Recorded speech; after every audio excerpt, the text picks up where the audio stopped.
Hola, hola. What up, y'all? My name is Lamborghini C, the HR Whisperer, and I've been wanting to do this video since probably the beginning of the year, but it's taken me some time to get around to it. But no better time than today because I actually have a different perspective. So, as you know, on this channel, we talk lifestyle, travel, beauty, um, and a lot around professionalism and entrepreneurship. And so the topic that I wanted to touch on was how do you show up? And it was mainly around professional presence. But I gained a new perspective or a different perspective. I realized that, again, that how you show up, it also translates over into life in general, right? So I've been on my journeys and on my travels.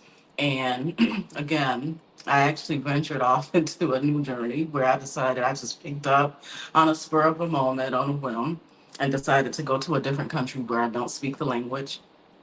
And again, because I planned so last minute, I didn't have a lot of lead time. But when I tell you things have been working out so seamlessly, when I tell you that God has been sending people that have been gift angels, people that have been able to come to my aid, people that, again, God always sends for me. He sends the answers before I ever even know that I have the question. And I started to think about that, and I realized that, again, regardless of the communication barriers of me not being able to express myself in the language for which the land that I'm in, communication still occurred, understanding still occurred, respect was still there. And I attribute that to, again, the how I've shown up. And again, that hasn't been something that's come overnight. Some of it has been, goes back to just how I was raised, having the great honor of being raised by my father, Clinton Edmund Frazier. A lot of those traits that he had and characteristics transferred over to me naturally. My dad never met a stranger. As a kid, it'd be funny to me because we would be out at the market. He loved to go shopping, finding deals. We'd go to the flea markets on Saturdays. We'd go to, spend some time at the lake house. In the nearby town, there was a flea market, right? And, we would spend all day finding deals, walking around, um, him, picking up stuff or what have you. And there would be so many people he'd encounter and he'd stop and just have these long conversations. And when we'd walk away, I asked, "Oh, Dad, how do you know them?" And he was like, "I don't." And you couldn't tell, right? Because there would be like an instant connection, an instant respect. And just you see kind of the conversations and things go on, and I have been grateful to experience that even like as recent on my travels and through my travels. But again, how you show up and executive presence is it's measured by a couple of things. I'm going to highlight just a few. The gravitas, how you act, communication, how you speak, and appearance, how you look. And then I'm also going to throw in there, because I am the HR whisperer and also the author of A Case for Cultural Competence in Business, cultural performance. So all of that plays a piece into the how you show up, the executive presence, the being able to get things done, the being able to take care of the business. Because as you know, who've been following me, you know that my definition of a leader, it isn't just merely a title. Because there's many people that have a title of a leader, or they may be a director or a VP, but they're not leaders. They're leading no one. A lot of times they've taken most people off. But a leader is someone that's able to move other people into action. And so that executive presence is essential to be able to do that. And that's essential in business, because as you begin to grow and expand in your business, you want to be able to get to a point where you're not the go-to person for every single thing. There would be no way, if that was the case right now for me, there would be no way that I would have been able to pick up on a couple weeks notice and just pick up and just leave the country. Right. But it's because of the trust that I built, the team that I've built, the confidence that I've built in them, to be able to handle things and stay on top of your tasks while I'm gone, while I'm out on my journey, sometimes not accessible because I've gone into some areas where I just didn't have cell service, or Wi-Fi just wasn't available. And so I'm so thankful that again I gained that understanding years ago in my 20s around what a true leader is, and have been able to employ that into my life and into my business.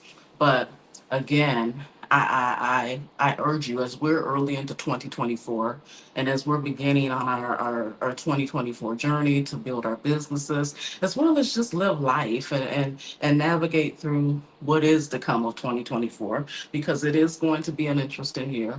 It's going to be a great year for some. It's going to be a year for some where they exceed expectations, where they jump and leap over obstacles, or some won't even experience them because they're flying in that eagle realm. And for others, it's going to be tragic, and it's going to be hard, and it's going to be extremely difficult to navigate through because they haven't done the preparation, they haven't been planning, they haven't been preparing, they haven't been increasing themselves spiritually to be able to maneuver to understand what's real and what isn't, what's a facade and what's not. All that stuff is being exposed in 2024. We're starting to see all of the things that are coming out around people. Many of us already knew, right? For many of us, it was just whispers behind the scenes and like, oh, we know he indulges in this or that, you know. And something I've struggled with, again, with the quote unquote leaders, because I've come to understand for this last year, God's been working me through this navigation of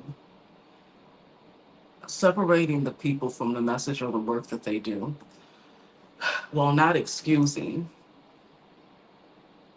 the ills that they do or the areas where they need some deliverance and some help themselves, or maybe even have some mental blocks.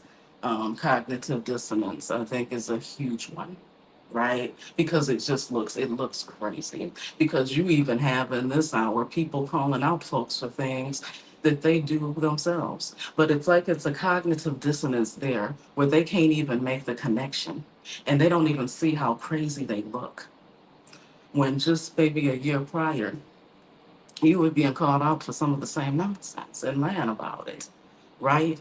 But the audacity of it, that's, I think, is an illness and a sickness in and of itself. The audacity of it to try to be on the front line of calling out others when, again, you're in that same circle. Okay.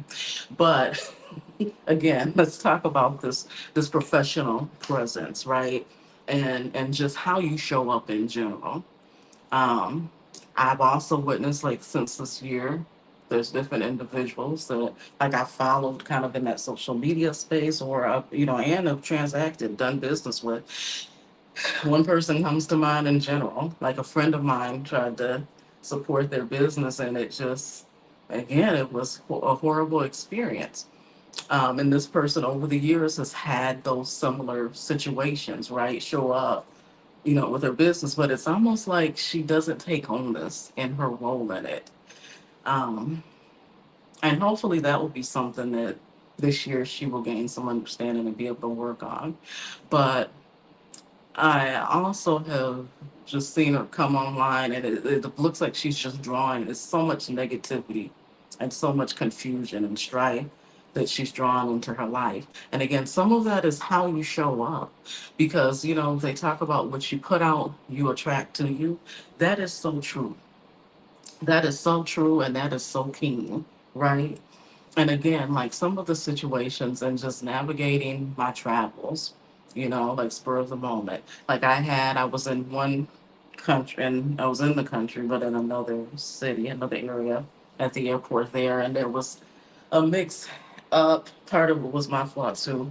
Long story short, and I'll have to do a blog about my travels. I ended up missing my flight, right? Because again, I'm in a country, I don't speak the language, and some other stuff was going on. But when I tell you, it's like God sent like the people. I had a whole team working for me trying to navigate and figure out what was going on. Again, neither of us speaking each other's language, but yet somehow communicating. And when they got everything, figured out, again, I still was unsure because I'm fully not understanding the language, right? They got me booked on another flight, made sure my baggage and stuff was here. Of course, I had sent some prayers up and sent a message to my cousin, and like, look, yeah, say a prayer because I don't know what's happening, but we'll make the best of it anyway. And, and as I go out and as I've been throughout the town, I've been treated with so much respect and just, and dignity. But again, I believe that's because that's what I give out as well, you know. And I've watched like some people on the streets and things, that are have a nasty demeanor and things go a little bit different for them, you know. And again, it takes me back to that how you show up. How are you showing up for your employees? How are you showing up for your teams, for your coworkers? Do people want to work for you? Do they want to go that extra mile and give their all? Or are you deterring them? Does everyone want run? I remember working for a leader at an organization. Thank God I didn't. I wasn't directly under him. There was a buffer between he and I. But literally, again, in my role in HR, people would come to me and they would express, I was going to the elevator and I saw him at the elevator and I just turned the opposite way. Like, that's how much people just didn't want to deal with this guy, right? And so, how effective can an organization be if you're the leader and people really don't want to even deal with you, right? And so again, as we go through 2024, as we're kicking it off in the beginning of the year, the first month of first quarter, I really want you to focus on those key things and building those key competencies and characteristics around the gravitas, the how you act, the communication, how you speak, and the appearance, how you look. And lastly, to talk about the cultural competence piece of it, the cultural performance. Again, it's so important and so imperative as you interact and engage with different groups of individuals that you take the time to stop and learn about their culture. Stop and learn why they do what they do. Stop and learn maybe about their child rearing years because it's going to open up, it's going to expand your mind, and it's going to open up so much more for you and so much of a greater understanding. And with that little piece of knowledge, it will help you manage better, it will help you direct better, it will bring insight on whether or not you need to provide certain types of training for success of your teams. And so, again, I'm Lamborghini C, the HR Whisperer, and thank you for joining my channel. Bye.